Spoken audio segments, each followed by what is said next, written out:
what do you call him?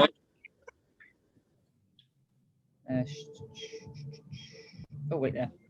Put it back to the first page. There we go. Okay, so we got Sue Jones with us tonight. She loves these chats. She's always on them. But cool, yeah. So we're kicking off with part 2, guys, of our Power of Breathing series. So we talked about last week a lot of the sort of theoretical and the science sort of behind breathing and why, over breathing is quite a common thing we're seeing nowadays, and then some of the negative knock-on effects that we can have from breathing through our mouths as opposed to breathing through our nose. And I think that was so they were sort of the main things we talked about last week. What were the sort of big things what are the big rocks from last week's training, Sam? I think the main thing is that it isn't something that we think about.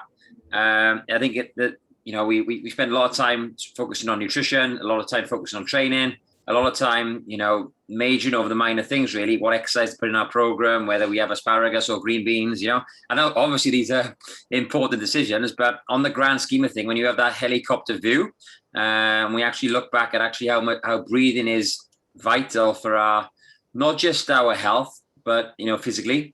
We spoke a lot last week about the physical health, but our mental health as well. And before I forget, I want to just talk to the guys about the books that a lot of this research has come from. So we got The Oxygen Effect, which is the main one. This is the first book, I believe, that Patrick McKeown wrote.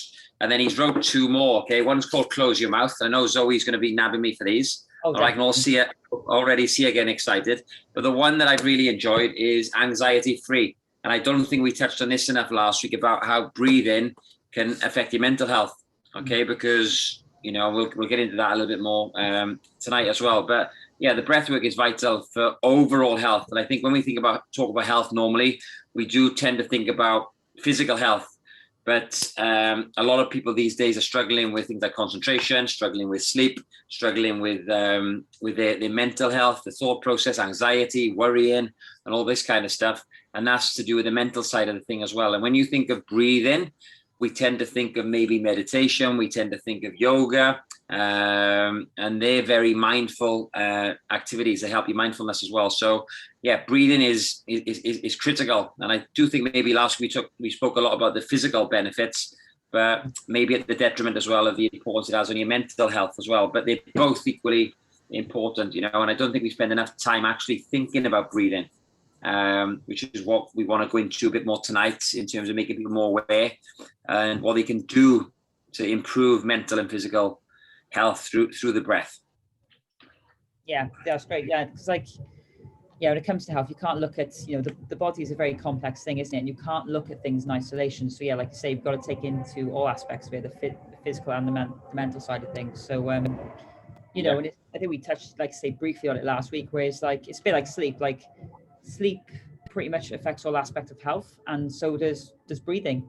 And I think we've gotten to a stage where we've forgotten how it feels to feel good, really. So like you say, people struggle with concentration, their brain's foggy, they struggle with fatigue, they're tired all the time, but that's just become the norm. So yeah, you get people starting working on sleep and things like breathing, and suddenly they start feeling better, and they're like, oh my god, why have I been been this way for years? So yeah, I think we're sort of stuck in that sort of vicious circle sometimes with some of these things, aren't we? Yeah, and it's something you've got to make time for things to improve. You've got to improve. Like if you want a bigger squat in the gym, you've got to squat. When we try and peak the squat for our members, we end up squatting, twice a week in the intensification phases. They squat on a Tuesday and Friday. It's the same thing with anything. If you want to get good at golf, you've got to play golf, and you actually got to break down your game to work on your drive, work on your pitching, work on your putting, work on the mental components of it as well. And it's the same with anything. I think it's the same with the breath. It's something you've actually got to dedicate time to focus on. But as we spoke on last week, the benefits of doing that are tenfold. And, I'm sure we're going to go through some exercises today where people can see quite drastic improvements because they're in that learning curve. A lot of us don't breathe very well at all. So even if we can just teach ourselves to breathe, semi-optimally, then it should have big improvements on our concentration, on our well-being, on our sleep, on our energy, on our productivity, and also on our physical components as well. So yeah, hopefully with today's webinar, they can have a few take-homes that are quite simple, and obviously a few things that are more advanced as well to give them that sort of North Star in terms of where they can go with this. Yeah, definitely. Okay, guys. So let's get into it then. So in terms of the objectives of today's session, we are going to recap on some of the key themes from part one in the first few slides, but just really quickly touch on them just to refresh the memory. We're then going to look at something called the body oxygen level test, or BOLT for short. We're just going to look at tell you what it is, explain a little bit more about it, why it's something that could be beneficial doing in terms of improving your breathing, and using it to sort of measure progress as well. We'll touch on that a little bit. So we're then going to touch on the Oxygen Advantage program, which is one of the books Sam mentioned by Patrick McKeown. And so a lot of the content we've got from the last two parts of this has come from his work. So we'll look at that and some of the benefits of it. We're not going to go through the whole thing because that would take too long. So we'll touch on some of the few of the elements of it. And then if it's something you're interested in, then of course we can recommend the book to you, and it's where you've got the full detailed program if this is something you really want to get sink your teeth into. We're going to touch on then the 3 steps required to improve your BOLT score, so improve your breathing and your the habits surrounding that. And we're going to also touch on the practical elements tonight. So we're going to introduce you to some of the breathing exercises which are designed to improve your BOLT score, so improve the quality of breathing, improve those habits, and the efficiency and the optimization of oxygen and carbon dioxide and all those sort of things. Okay, so first of all, we mentioned this a few times last week, but noses are for breathing. Touching on some of the key things quickly from last week. So one of the common things we're seeing these days is this sort of concept of over breathing, where people are breathing more through their mouths than through their nose. And this whole concept of over breathing basically means we're breathing in more air than the body needs during both rest and during exercise. And what that does then is just throws the body off in a few ways. So we become more sensitive to carbon dioxide, which then it triggers receptors in the brain to increase the volume of the breathing and the rate of breathing, which beyond necessary, which then promotes mouth breathing more. So we end up in a bit of a vicious circle there. And then because we're breathing through our mouth, we're not optimizing things as well as we should be. So I know you talked about nitric oxide a lot last week, Sam, didn't you, and how we're not utilizing that properly. Is there anything you want to touch on there before I go on to the other points?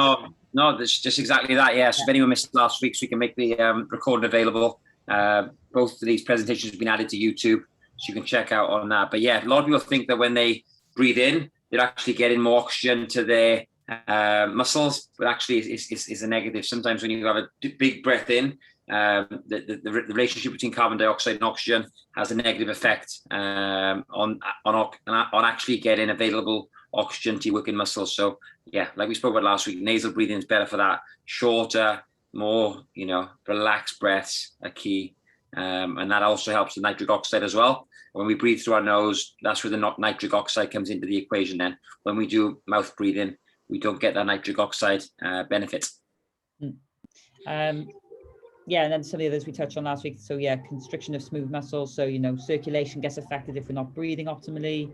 We can't utilize oxygen as well as we should, which then that has a little bit of a negative impact on performance because we can't get the oxygen out of the hemoglobin and into the muscle and the organs. So like say,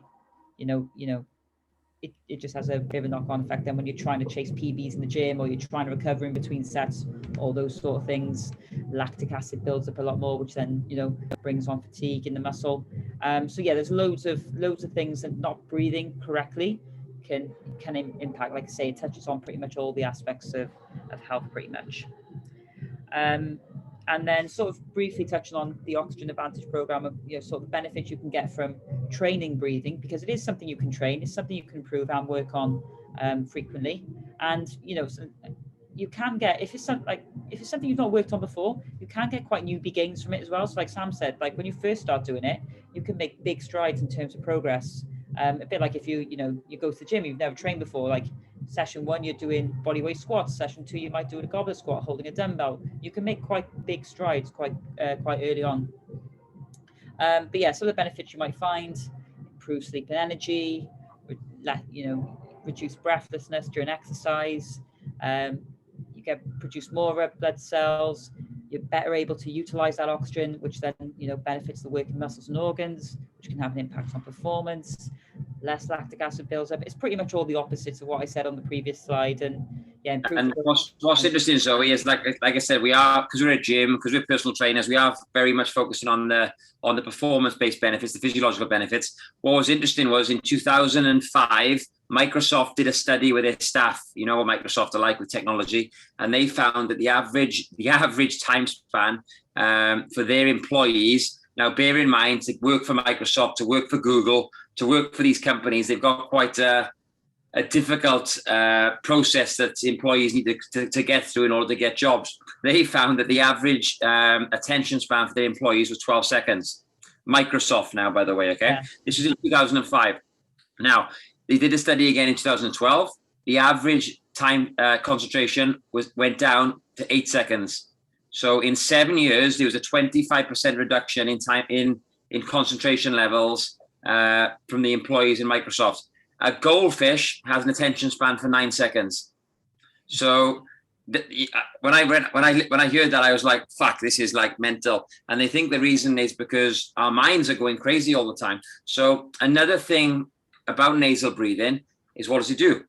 It gets you to focus on the breath, and when you're focusing on the breath, it teaches you to concentrate on the breath and stop thinking about, "Oh, my, I'm fatigued tonight. What's Zoe going to do to me in the gym? You know, I wonder if Sam's got Sully at the gym today." All these things that are racing through our minds, you know, it actually gets you to focus on the here and the now, the breath, and anxiety and things like that. Is from you. You did a really good saying about it the other day. It comes from either worrying about what you've done or worrying about what's coming. You're either living in the past or you're living in the future. You're not here in the now. So another benefit of actually practicing these techniques, it makes you present. It makes you concentrate. And they've actually shown at Microsoft, Bill Gates is someone that does a lot of meditation. Meditation is a form of being in the here, being in the now. Breathing, breath work, obviously there's different types of meditation, but they found that by doing it, your concentration levels improve. Well, guess what happens when you can concentrate more on the task at hand? You perform it better. What happens when employees perform their tasks better? They're more productive. When you're more productive, you know, the company's only going to blossom and you get paid more. You can bring more value to the marketplace by, you know, doing more work, higher quality work in less time. So, you know, there's loads of CEOs, executives, top companies now that are actually doing mindfulness things in work, breath techniques, yoga classes, Pilates, a lot of stuff. And this is where, you know, a lot of gyms can get on board with the corporate stuff potentially one day. Maybe we can do that one day if anyone's watching. Yeah. But it's just making sure we focus as well on the mental side of focusing on your breath in terms of being present. And there's been lots of research on it in terms of reduction in anxiety, improved productivity, more happiness, because happiness is about not worrying about the future, not worrying about the past. It's about being present on your walk with your dog, or, you know, listening to the birds singing. So this type of work does actually make sure you're dedicating time every single day to being present. And the issue I think a lot of people have is they don't make any time in their day for actually being present. People are actually in the gym and they're thinking about their next workout or what they're going to do next. It's about being in the here and the now. So this is one thing that I've got to get better at, because my mind is like a box of frogs some days thinking about things. So, you know, that's why the nasal breathing has helped me a lot. You know, even just dedicating 5 minutes per day in the morning before I go to work to this, setting my alarm that just a little bit early, it just makes me focus on the here and the now. And by doing it in the morning, then it's sort of planted in my subconscious to be a bit more present through the day. Mm-hmm. And that's something that's helped me a little bit mentally as well. Yeah, it's something I sort of in and out do myself, like in terms of trying to switch off. Like I do it before I go to sleep, because I'm a bugger for overthinking myself. And I find that, if I can just, not doing anything specific, I'm just bringing my attention to my breathing, and I'm making sure I'm breathing in from my nose. I'm breathing, you know, abdominally, so I can feel like, you know, my navel, like, you know, your belly moving, that sort of thing, making sure I'm not breathing from my chest. And then, like I say, it just allows me to think about something else and just be there. And then usually that helps me switch off and go to sleep a little bit quicker. So there's loads of ways you can implement these sorts of techniques. We spoke last week as well. We know nasal breathing switches on, you know, we got a flight or fright response, you know, is what we want. That's the sympathetic nervous system. That's like, you know, tight muscles, tense, chest breathing through the mouth. That's not what you want before bed. That's going to increase cortisol. Okay. Yeah. Whereas if we can get, you know, more oxygen to our muscles, they can feel more relaxed. Yeah. You're doing more the nasal breathing, is having the more parasympathetic approach, which is more relaxation. It's going to chill you out. It's going to calm you down. That's definitely putting you in a really good place then to sleep and also recover better, because your muscles are oxygenated before they go to bed, before you actually sleep. So there's tons of benefits in terms of doing it, and just finding that time every day, wherever you do it, I think is really beneficial. Yeah, definitely. So yeah, these are some of the exercises, guys, which are listed in the Oxygen Advantage book. We're not going to go through them all because it would just get tedious and there's a lot of it. But we are going to touch on a few of them. One of them, like I mentioned earlier in the intro, is the Bolt test. We're going to look at this, like the nose unblocking exercise and the benefits of it, or how you do it, the breathe light to breathe right, and we'll look at the breathing recovery, so the improved concentration one as well. So just some little things to give you ideas of what these exercises are like, what their structure's like, and how they could potentially benefit you, and how you can sort of implement them in the day-to-day. So yeah, starting off with our Bolt test. So part of this test, there's an element of holding your breath, which I'll explain more in a minute of how it actually works. But when we're holding our breath, we're preventing oxygen from entering the lungs, and then that stops excess carbon dioxide as well being expelled into the atmosphere. Like we talked last week, we breathe in oxygen, we breathe out that carbon dioxide. And what happens then is that as that hold goes on, carbon dioxide keeps building up in the lungs and the blood, and oxygen is decreasing. So what we're sort of measuring with this test is sort of our ability to tolerate that increased level of carbon dioxide and that decreased level of oxygen, but more so the carbon dioxide side of things. Because as we talked about last week, carbon dioxide is the primary stimulus for breathing. So yeah, how long we can hold our breath for is influenced by how much carbon dioxide we can tolerate. And basically, if we are sensitive to carbon dioxide, it means we're going to get the urge to breathe a lot sooner. If we're less sensitive to it, we'll be able to hold for a little bit longer. So it gives you a good indication of where you're at in terms of that level of tolerance. So it is an interesting one to do. It's not so much as, I'm not sure if I put this on the next slide, but the whole point of the Bolt test is not a case of how long can you hold your breath for. It's you hold it until you get that first urge to breathe. So you might feel the muscles in your neck contract, you might feel your diaphragm start to spasm, those sort of things. So it's not, when you're doing some tests out there, it's, if it's telling you to hold your breath for as long as you can, you're sort of in competition with yourself, and then like willpower and determination, stubbornness can come into it a little bit. So that can have a little bit of an impact on some of the data you get. Because I think you said earlier, Sam, that was Wim Hof, wasn't it? Your goal was to try and beat your score every time, wasn't it? And hold. Yeah, the Wim Hof stuff is great, but I didn't realize how important it was to do the breathing nasally. So I was like, I quickly figured out, as a competitive git that I am, that if I did a deep breath through my mouth, which obviously isn't anywhere near as effective as we've gone through, mouth breathing isn't the way to breathe. I'd do a massive gulp, like literally try and hold my breath that way, and I after doing repetitive bouts of the Wim Hof one is 30 breaths, and then you hold your breath for as long as you can, basically, and then you have like a minute rest or whatever, or you go straight into another round, 30 to 40 breaths, you hold your breath again. After doing 3 rounds of that, I could hold my breath for 5 minutes. So I thought I was the main man with breathing, and I've obviously started to read the Oxygen Advantage, and I figured out I probably wasted 6 months doing it wrong. Now, if I get if I'm drowning or I'm underwater and I have to hold my breath for a long time, I probably, had some positive adaptations. I did notice my resting heart rate went down, even doing the Wim Hof stuff. So it's like going to the gym. You can go to the gym and get results, even if your training program is a little bit crap. If you go and do it with 100% dedication, and you lift the weights and you do things properly, you push your body to that point of failure, out of your comfort zone. Of course, there's going to be adaptations. But looking back, I probably wasn't doing it optimally. And the fact that you can see your time, it probably does have a negative effect in terms of like cortisol. Like, it's a stressful situation. You're holding your breath for as long as you can, right? Whereas the Patrick McKeown stuff is a lot more relaxed. You are pushing your boundaries, but it's done at a little bit more of a relaxed rate, I think. So yeah, I think it's about finding time for you. The Wim Hof one, all you're thinking about is you can't wait to breathe. And you think, right, I'm going to die here, so, and you can get a little bit angry with yourself as well if you don't beat your score, so I don't think that competitiveness nature is good when it comes to something as dangerous as holding your breath. Mm. But I've enjoyed it. I've done it. I've tried it, and I'll have a go now at the more Patrick McKeown based stuff on the oxygen advantage. No, I'll let you know what's best. Yeah, because like I've not done any of the Wim Hof stuff. That didn't really sort of my attention. So yeah, well, it'd be good to see what your thoughts are. But also, is my interpretation of the Wim Hof stuff. Wim Hof does say nasal breathing, you know, but me being a competitive git, I figured out I could hold my breath longer doing it through my mouth. So just like clients, you know, they bend the rules when it comes to the training program, you know. So yeah, I was a naughty client, I think. Yes. So in terms of like the bulk test, guys, like I say, there is a time element to it. So you are timing how long, you know, it takes you to get that first urge to breathe. Like I say, it's not a case of holding for as long as you can. It's more so just monitoring when you feel that urge kick in. And then in terms of like, you know, yes, you time it, and then that gives you a score.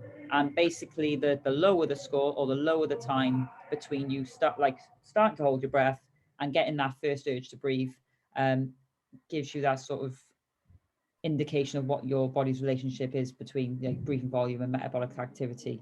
So the closer the goal is to 40 seconds, you know, that is the dream, to get you all holding your breath or not having that desire to breathe until about 40 seconds, because then that just means we're more tolerant to carbon dioxide. We can cope with more building up. We can do more with less oxygen potentially. So yeah, it's not a case about as long as you can. It's more so like when that desire kicks in. But yeah, the lower the score. It's not a massive breath either, is it? It's a normal nasal breath, and then you hold, you know. So it's not trying to breathe in as much air as you possibly can, which is what I like about this this method. Yeah, so in terms of I'm just going to run through it. Like, we're not going to spend too much time. If you do want to try this, guys, obviously you can pause this when we post it on YouTube, and you can go through it yourself in your own time. Or there's loads of videos by Patrick McKeown on YouTube. So just search Oxygen Advantage. You'll find all this there where he talks actually through it. But basically, yeah, just like Sam said, you take a small silent breath in through your nose. So it's a normal breath through the nose, and then breathe out. At the point you breathe out, that's where you pinch your nose to stop any air getting into the lungs. And basically, you count the number of seconds before, like I said just then, you'll feel that first definite desire to breathe. And then that's what I said, where you might feel like involuntary movements of the breathing muscles. Yeah, abdomen may jerk, and like I said earlier, the muscles around the neck may contract. That's when, at that point, when you get that first desire, that's when you release.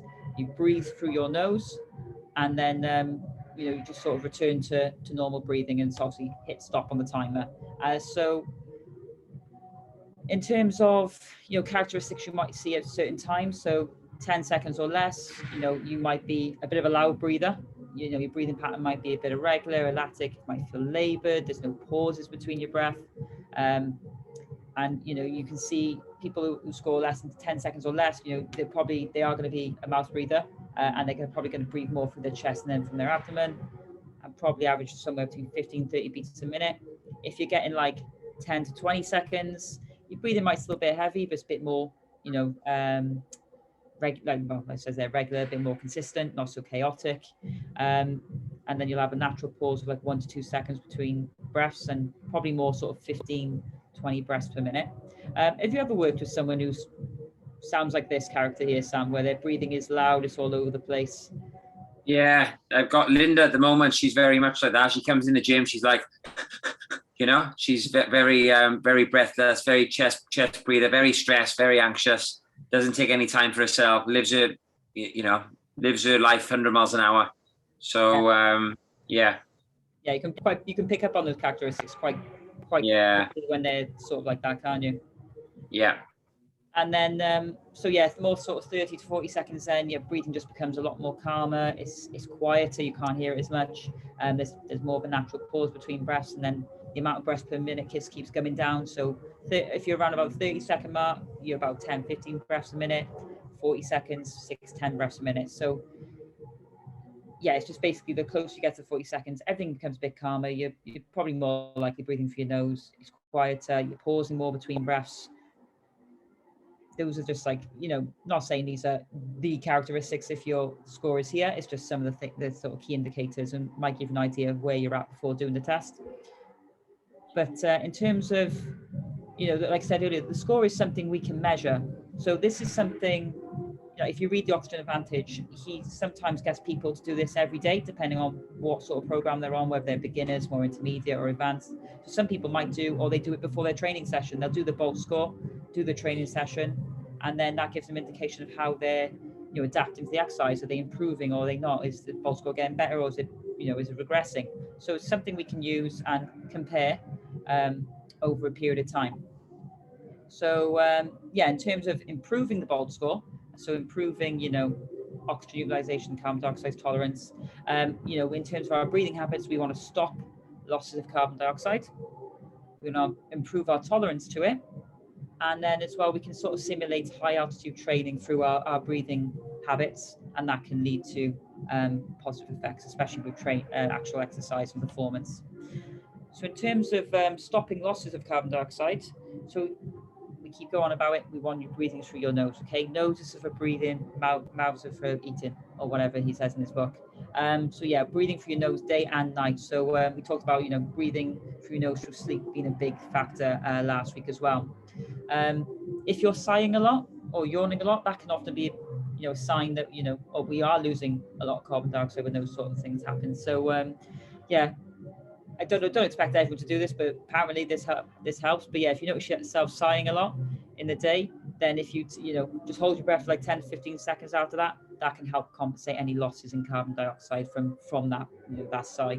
And then in terms of when we're yawning and talking, those sort of things, trying to avoid taking big breaths if you do find you're yawning frequently. And if you're talking and you can hear yourself gasping, then it's better to sort of slow down the speed you're talking. So use shorter sentences, take a gentle breath, just to sort of keep your breathing in the right sort of pace. I find myself having to do that a few times, especially like when I'm nervous and I sort of start rambling, and then suddenly you can't catch up with yourself. So yeah, it's good times to just slow down, take a second, breathe, and then carry on your conversation rather than trying to power your way through. And then it's just increased awareness, guys, just being aware of your breathing throughout the day. So I've done this in the gym on, I think it was Friday, anyway, it doesn't matter, last week. So I sort of thought, right, I'm going to train now and I'm going to nasal breathe for the entire session. And literally the amount I had to concentrate to make sure I was breathing through my nose is unbelievable. But like say, being aware of it did make me think about it more. Like sometimes I'd finish a set on the hack squat, and then my initial reaction would be to start breathing through my mouth. And then I have to think, oh no, don't do that, rein myself in. So yeah, just start to be aware of what you're doing. Have you tried having a go at that yet, Sam? What I've started doing is just before it's a lot, right? To go from not doing it, not thinking about it, to trying to do it for a full hour.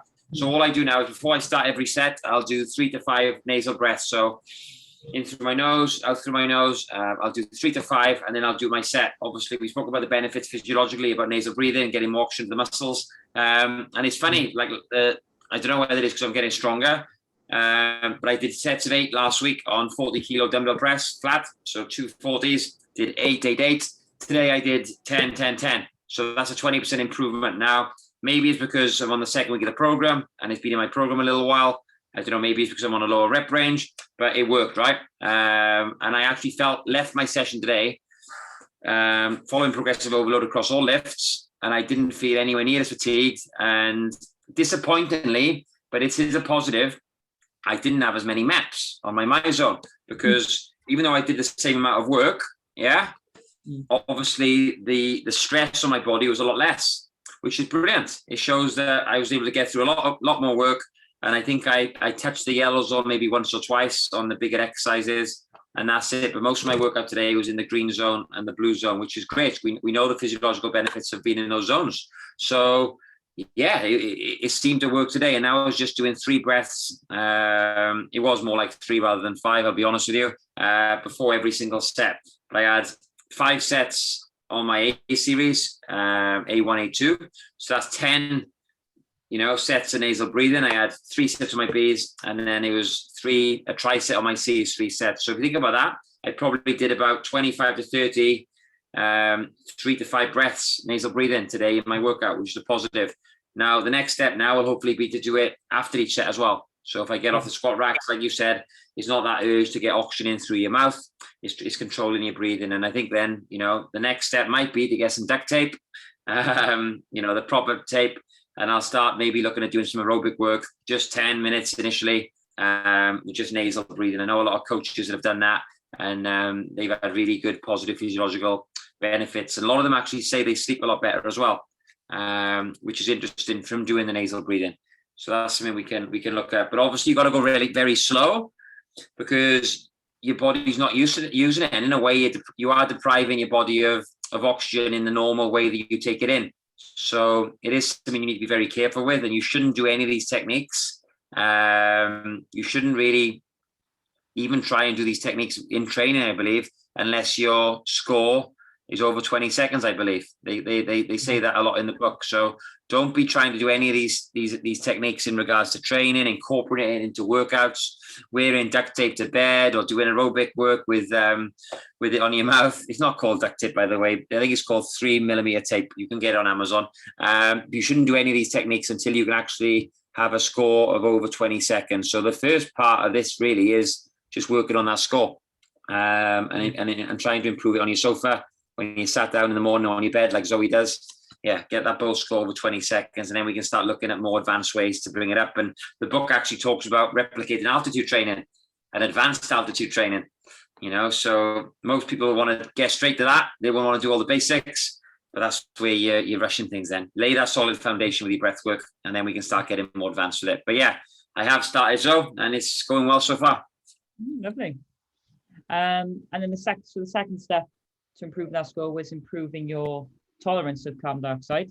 So yeah, practicing these exercises, which are designed to reduce your breathing volume back down to sort of normal, a normal rate. They also, they're quite good at, like, we touched on a little bit, like bringing a feeling of relaxation to the body. So yeah, especially if you are like, on the go all the time, heads racing, those sort of things, bring you back to that presence, calm that nervous system down a little bit by promoting nasal breathing, which sort of shifts us back onto that sort of parasympathetic side of the continuum rather than that fight or flight side. And then just, practicing these sort of things, encourages your breathing to slow down a little bit, get you in a bit of a calmer place.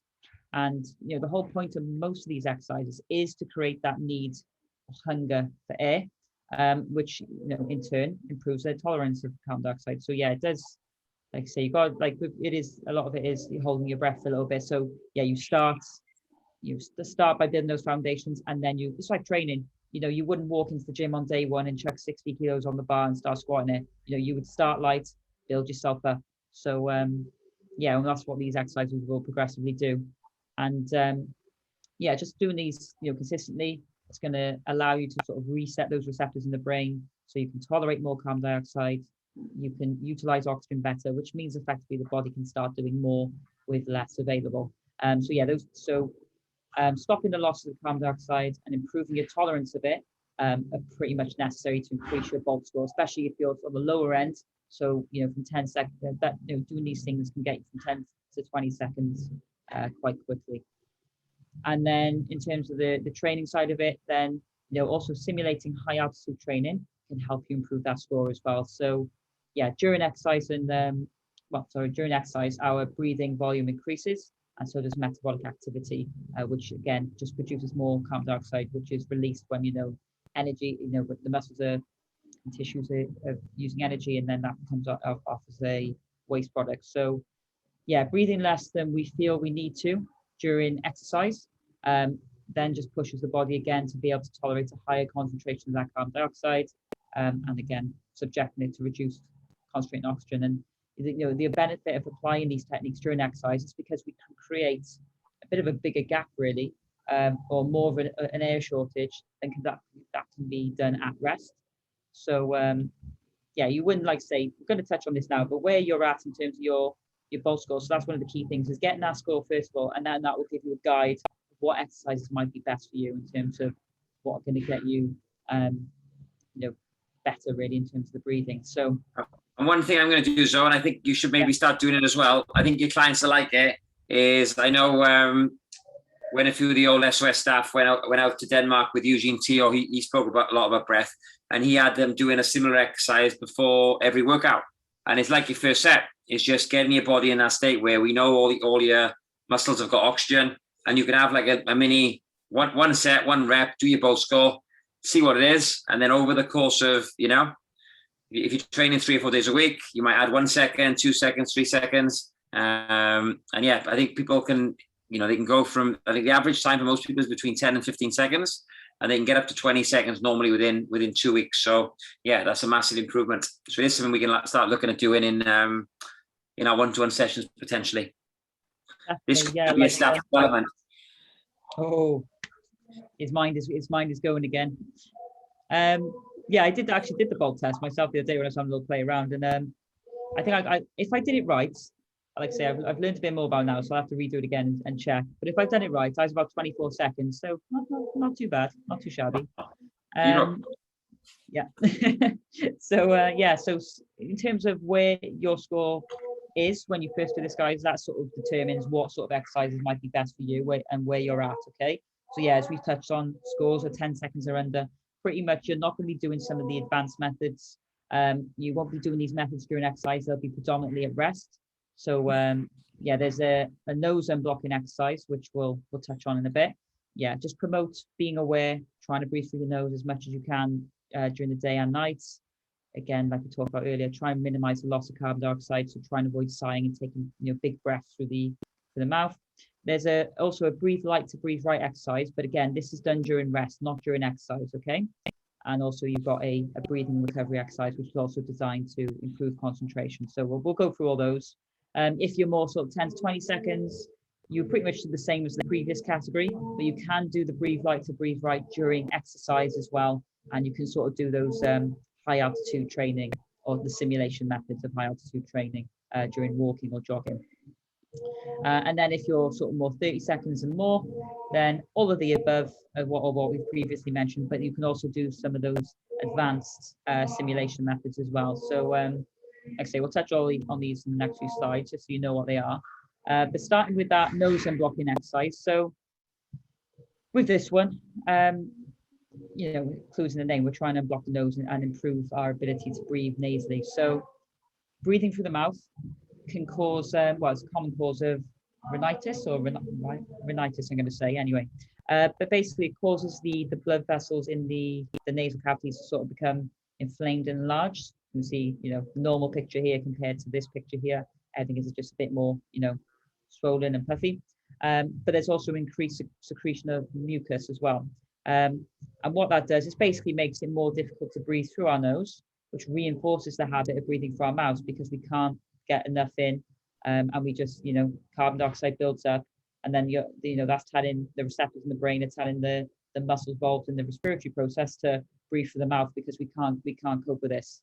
And then continue mouth breathing then results in a more permanent state of nasal congestion. So it's a vicious circle we end up stuck in, guys. So if we can't breathe through our nose, the desire to breathe through our mouth increases, and then that just reinforces, that we can't breathe through our nose, and we just get stuck in this sort of cycle then. So yeah, again, I'll just through the key points of this. Again, you probably can find all this on YouTube, or pause this when you're watching it back and go through it yourself. But the nose unblocking exercise, again, you would take a small silent breath in from the nose and then breathe out through the nose.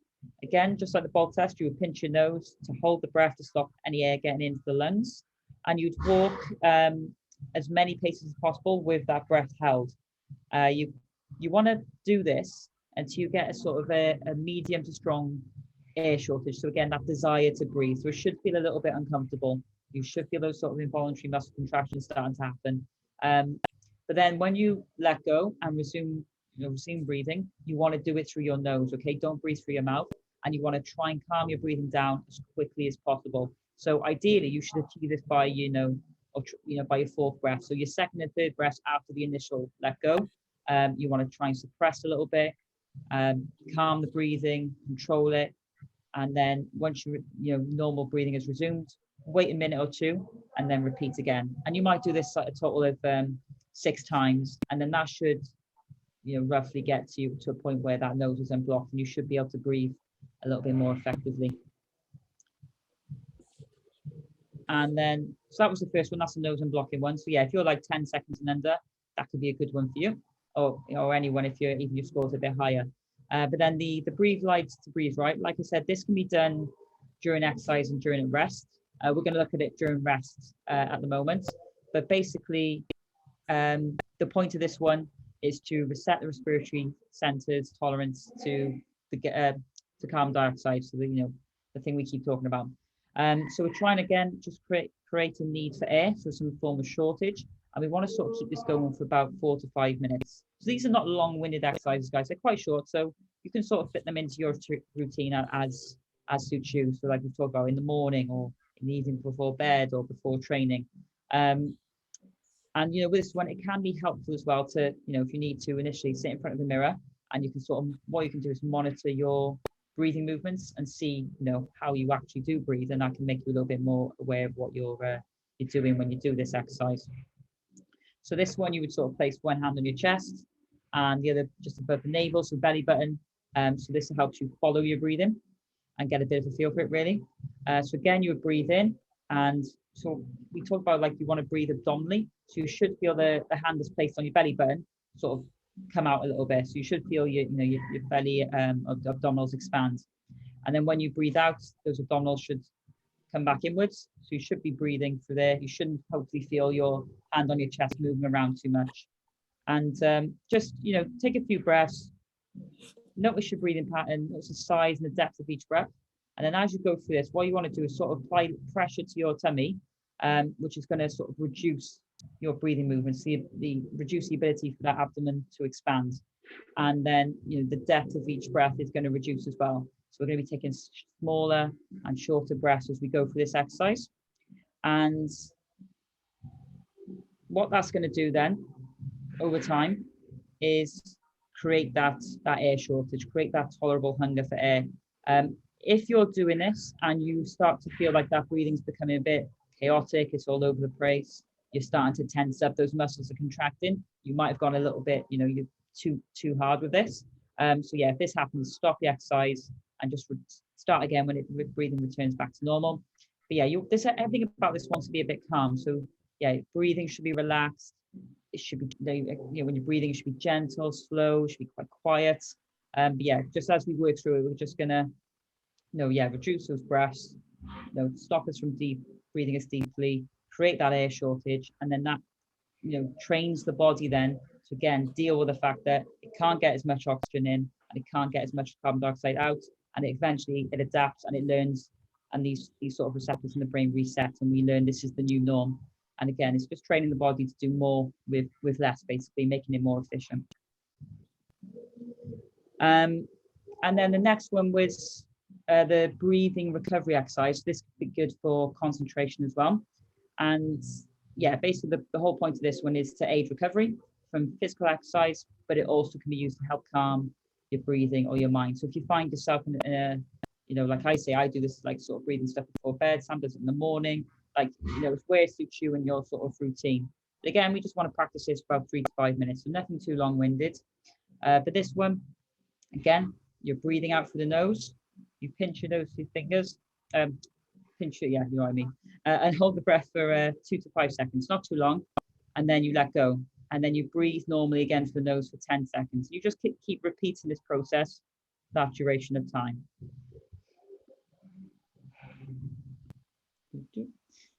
And then in terms of the high altitude training exercise, again, the whole, I keep reiterating, but it is the same message. So yeah, again, training your body to do more with less. And what you'll find is as time progresses, you'll be able to hold your breath for a lot longer. So with this, you'll be moving when doing this, so walking. So some of the goals is like to get yourself to like 80 or 100 paces. And that usually means like, once you get up to that sort of level, you're pretty much at the top there, and your breathing is optimal. But again, this exercise is quite good because no matter what your ability, you should be able to do it really. Whether you even if you're into the gym, you can do it. You don't have you can do it any time of day, anywhere, what suits you. And it should take about 12 minutes on average to do. But basically, so this is something you do while walking. So this is for people whose scores is like 20 seconds and upwards, I believe. Or if you're doing, no, sorry, yeah, that is right, 20 seconds and upwards. So yeah, with this one, we're doing it while we're on the move, so walking. So you walk continuously for a minute. After a minute, you can breathe out. It says pinch your nose, but you don't actually, if you're in public and you're not comfortable walking around like this, then just hold your breath. Just don't have to grab your nose if you don't want to. But yeah, you just continue walking while you're holding your breath until again, you feel that sort of desire to breathe. Again, a medium to strong desire to do it. When you first start this exercise, as in like the first few sets, like we'll call it sets, the first few sets, you want sort of a more of a medium urge. And then the further as time progresses, then you go for that strong urge. Okay, so first 2 or 3, medium desire to breathe. From then onwards, so 3 to 10, strong desire to breathe. So push yourself a little bit more as you get into it. So warm the body up into it. Otherwise, it can be a bit of a shock. So yeah, you're holding your breath while walking, and then you release. You breathe through your nose while continuing to walk. So you're constantly moving while doing this. And again, you want to, when you let go, when you release the breath, you want to minimize the breathing, taking short breaths for about 15 seconds, and then allow that breathing to return to normal. And again, you just carry on walking about 30 seconds or so and repeat. So you probably want to do this like an every minute on the minute almost. So every minute on the minute, hold the breath until you get to that desire to breathe, and then try and control the breathing, get it to return back to normal as quickly as possible. And you might do that 8 or 10 times. Like I say, that should take about 12 minutes to do. Yeah, for some reason I forgot to put anything on the summary page. I'm going to skip to ask questions. So yeah, guys, that's pretty much, some of the exercises you can do. Like I say, that was a lot of information to chuck at you. So don't be afraid that when we upload this to go back, pause it, like do that bolt score initially, and then see where you're at. So whether you're like you're 10 seconds or less, do those exercises, 10 to 20, do those, 30 or more, do those. So it gives you an idea of, where to go. But like I say, in the actual book, if you are interested in learning more about the program, it is a lot more detailed than that. We've just sort of scratched the surface with this training today because there is a lot to go through. What did you think about some of those exercises, Sam? Anything you wanted to touch on or expand on? Yeah, I think they're great. It gives you that progression. So there's always the opportunity to improve, just like the gym. I think the breath work is probably something we're going to be constantly working on. You're never going to be the master of your breath, because ultimately the breath is about being present in the moment, and it's very difficult to be present in the moment for 24 hours a day, 7 days a week. But if we've got that ability to bring ourselves back to the here and the now and focusing on the breath, obviously, as the positive benefit physiologically and psychologically and mentally, then I think is great. And when you do master one of those techniques, you can then obviously progress onto the others, and the benefits of doing those are obviously compounded then. Just like we said in the gym, you walk in the gym, you start off with your TRX squats or your assisted squats, your box squats, the simple stuff, and then you just progress then to your barbell back squats, your front squats, your heels elevated front squats with a quarter rep. You put in nasty tempos, more load. There's loads of progressions. You never get to the point where you're classified as a squat queen or the squat king, because there's always more that you can do. And I think it's the same with the breath. There's a really good quote in this book, which I'm going to end on before we go into questions. And it's just about obviously the breath and the mind. And it says, let me just find it. I just had the right page as well. It's typical, isn't it? It's always the way. You know all of this. You are. Can you afford not to have a still mind? That's what it says. So going back to Bill Gates and Microsoft and the concentration levels, there's a reason why all these big CEOs now are looking after their employees and trying to get them to be present and happy. If you're in the present, then you're going to be happy. If you're happy, you're going to be motivated. If you're motivated, your productivity is going to be higher. If your productivity is going to be higher, your earnings are going to be higher. If you're earning more money, your family life has the potential to be better as well. So, it's a good one. Can you afford not to have a still mind? So all I think the main thing with this training is you've gone quite advanced into some of the advanced techniques. Dedicate some time in your day. If you can dedicate 2 or 3 slots, it might be in the morning when you wake up with your cup of tea. It might be that you do nasal breathing when you read the first chapter of your book. It might be that you do something simple like 5 nasal breaths before you open social media. All right, because a lot of the reasons why we can't concentrate nowadays is because of social media. It could be that you do a little bit of nasal breathing before you start training, or even may incorporate it during your workout to bring your heart rate down. But try and just put 2 or 3 times a day where you just have something that's going to get you focused on the breath. Because when you start focusing on the breath, it brings you back to the here and the now. And we know that when we're in the here and the now, you know, the benefits of that psychologically, mentally are amazing. So I think that's the main thing from today's training, to be more present. And, you know, this is very rich coming from me, all right, because I need to work on this more than anyone. But yeah, I think that's the key, really. And then you can start looking at the techniques you've gone through tonight, and also in the book, The Oxygen Advantage by Patrick McKeown, which is here. And he's got some great videos on YouTube. Actually, the one he does, the one technique you showed him, he does it with students in Belfast, I think it is, and they all go through it. And he actually coaches them through the process. And it's a very powerful training that you can actually take part in. It's only a 10 or 12-minute video. I'd recommend everyone to check out that stuff on YouTube. But yeah, be aware of your breath. Be aware of the importance, and let's maybe start factoring some time each day to start working on it. And maybe even try some of these exercises that's always gone through with us tonight. Yeah, sum that up perfectly. And yeah, who's going to give it a go? Stop share a second. I noticed some things popping up in the chat. Let's have a little look. Oh yeah, so Sue was like interesting stuff. I'll definitely give the exercise a go. When I tried the nasal breathing on my squats last week, I did start to have a sense of panic that I was running out of breath on my later reps. So obviously I need to work on it. Yeah, that just comes with, so were you doing actually nasal breathing while doing the sets? I know you were in between sets, so you were stopping and sitting down and nasal breathing. She wouldn't talk to me. I didn't know if that was the breathing or the fact she just didn't like me for that moment in time. It might just be that you're trying to incorporate it. You know, I think the first step of incorporating during exercise will be in your rest periods. And then obviously, you know, if you are going to try and incorporate a new skill, which is breathing, with another skill that maybe you've only just, you know, squatting's a skill. And if you're squatting with heavy loads, you know, it's like saying to yourself, right, I'm going to learn to juggle while I'll take a penalty in football. Even though I'm pretty good at penalties, I'm really bad at juggling, you know, so trying to incorporate the two at once might not be the best thing. So you might want to maybe pick a squat that's got an easier coefficient of difficulty. For example, you could do a sit down and stand up on a box, or a goblet squat, or a TRX squat, something that's maybe a little bit less technical, or maybe even go on an isolation-based exercise, the same muscle group, like the leg extension. So at least your quads can get used to working while you are trying to do nasal breathing. So I think if you are going to try and incorporate nasal breathing with big complex movements, you probably need to take 4 or 5 steps back and build up to that. I probably recommend nasal breathing. Like I couldn't play football and try and nasal breathe, you know, at the level I play in now. Maybe I could join a walking football team and do nasal breathing and then build up to 5-a-side and stuff like that. So yeah, I just think trying to put 2 skills together and 2 complex skills as well, like squatting is one of the hardest things you can do, especially if you're doing reps with fatigue.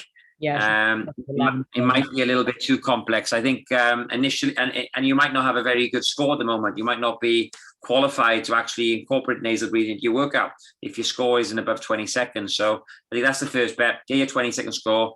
Try and improve that score to 30 seconds plus. And I think the higher the score, the more capacity and potential you have then of incorporating the nasal breathing into more complex exercises. That would be my take on it. Yeah, so like have a look at like even if your score's not, you know, it's more than 10 seconds, maybe start with some of the exercises noted in the 10 seconds or under category. Just get used to them. Get used to doing them at rest before you start doing them during activity. Because, you know, as we said it last week, how can you expect the body to breathe optimally during exercise if it doesn't do it at rest? So yeah, nail these things at rest first, and then start bringing them into sort of the training side of things once you've got those foundations nailed. Yeah, perfect. Cool. Anything else, Sue? But while you got us, chuck it in the chat. Otherwise, guys, yeah, if you're watching this on playback, as we always say, you know, in the so when we post this in the members group on Facebook, yeah, if you have any questions about this sort of stuff, pop them in the comments and just tag us in it, me and Sam or any of the coaches, and we can jump in and answer any questions you've got if there's anything, you know, that you're not sure about or we didn't quite get while you're watching it yourself. Nope, Sue's all good.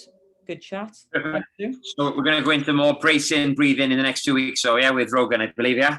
Yeah, so next week, guys, we're gonna have Rogan joining us, and he's gonna sort of talk about, so breathing in terms of like bracing during compound lifts, like the squats and stuff like that. And so how you can utilize those methods to improve performance, potentially lift more weight and by breathing correctly. So yeah, he's gonna be in charge next week. I'm gonna be here hosting, and he's gonna lead the way and go through those sort of things. That'll be a good one to pursue, because potentially relaxing nasal breathing when you're doing a heavy compound movement might not be the right time to do that, because it has obviously a relaxing effect on the nervous system. Whereas when you're training, you might want to have a bit more rigidity, a bit more stiffness, because you want to be tight, so it's a good little debate to have. Yeah, I know there's some part, like I say, Rogan will probably touch on this better than me, but I remember when I was being coached before, when I was at my little powerlifting stint, when I was learning to brace a bit better, and I would take the breath in and I'd take it through my mouth, and they could be like, no, take the breath through your nose, and I do. Like, since learning that, when I breathe in through my nose, obviously you naturally then breathe through the abdomen, don't you? So then I actually brace my abdominal wall much better. So but yeah, like I say, these are sort of things that Rogan will touch on next week and get a lot more specific in terms of like weightlifting and that sort of stuff. Yeah, perfect. Awesome. Right. Thanks for tuning in, guys. Hope you enjoyed. Any questions, post them in the comments, and we'll speak to you soon. Great. Right. Thanks, guys. Speak to you soon. Bye.